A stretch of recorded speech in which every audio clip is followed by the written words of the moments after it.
दिल्ली की शराब नीति घोटाला मामले में दिल्ली के मुख्यमंत्री अरविंद केजरीवाल को जेल जाना पड़ा है और अब आखिरकार कोर्ट के सामने दोनों ही पक्षों ने दलील दी। लेकिन अब तिहाड़ जाना पड़ा, उस तिहाड़ में जहां पर अरविंद केजरीवाल के पहले से कुछ और साथी इसी तरह के एनफोर्समेंट डायरेक्टरेट के आरोपों के दायरे में थे। लेकिन सबसे खास बात यह कि 2024 का चुनाव और अरविंद केजरीवाल के लिए एक ये महत्वाकांक्षी चुनाव भी था, क्योंकि वो चाह रहे थे कि इस बार पूरे देश भर में आम आदमी पार्टी की कुछ और सीटें बढ़े।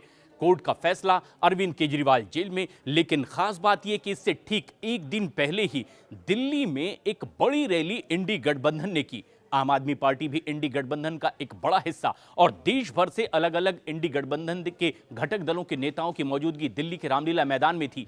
यहां पर जिस तरह के सुर सुनाई दिए वो सबसे खास बात थे, क्योंकि अरविंद केजरीवाल की पत्नी सुनीता केजरीवाल ने यहां मोर्चा संभाला अपनी पार्टी की ओर से और बात रखी, संदेश रखा कि क्या केजरीवाल ने जेल से उन्हें संदेश भिजाया है।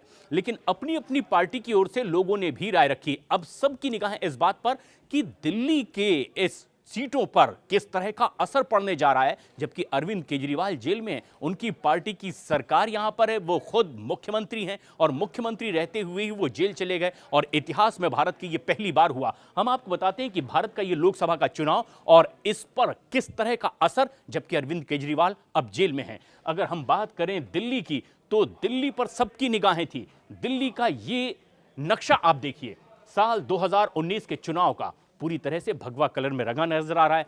पूरी की पूरी 7 सीटों पर बीजेपी ने जीत दर्ज की थी। लेकिन इस बार माहौल कुछ बदला हुआ है, क्योंकि जिस तरह से इंडी गठबंधन के 2 घटक दल हैं और ये घटक दल अब मिलकर के चुनाव लड़ रहे हैं, आम आदमी पार्टी और कांग्रेस, जिनके पास में तकरीबन 40% से भी ज्यादा वोट शेयर था 2019 के चुनाव में।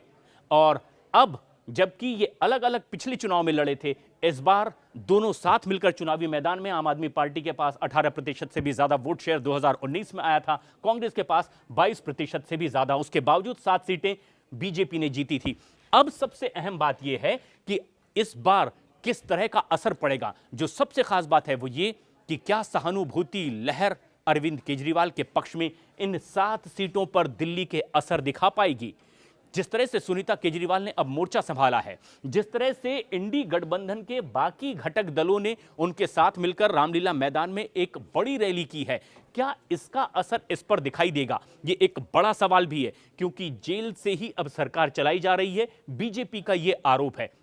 सबसे अहम बात यह है कि अगर 2014 के लोकसभा चुनाव की अगर हम बात करें, तो यहां बीजेपी के पास 7 सीटें आई तो थी, लेकिन इनका वोट ऑफ परसेंटेज था जिस तरीके से 46.41 और इंडी गठबंधन के पास कुल मिलाकर के 15% का वोट शेयर था। हालांकि इसमें सिर्फ कांग्रेस ही शामिल थे। लेकिन 2019 में ये प्रतिशत इंडी गठबंधन का जिस तरह से घटा और उसके बाद बीजेपी का बढ़ गया।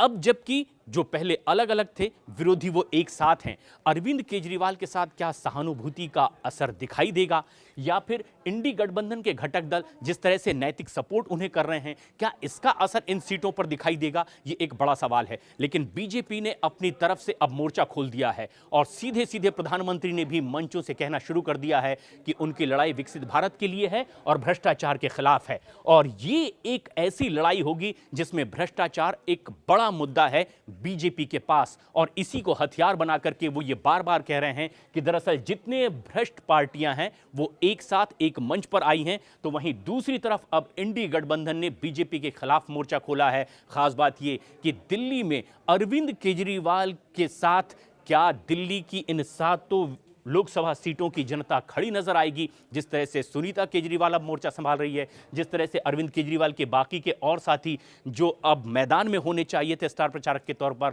वो जेल के भीतर हैं, क्या इसका असर होगा ये देखने वाली बात है। लेकिन दोनों ही पक्षों के अपने अपने दावे और अब दोनों ही पक्ष चुनावी मैदान में।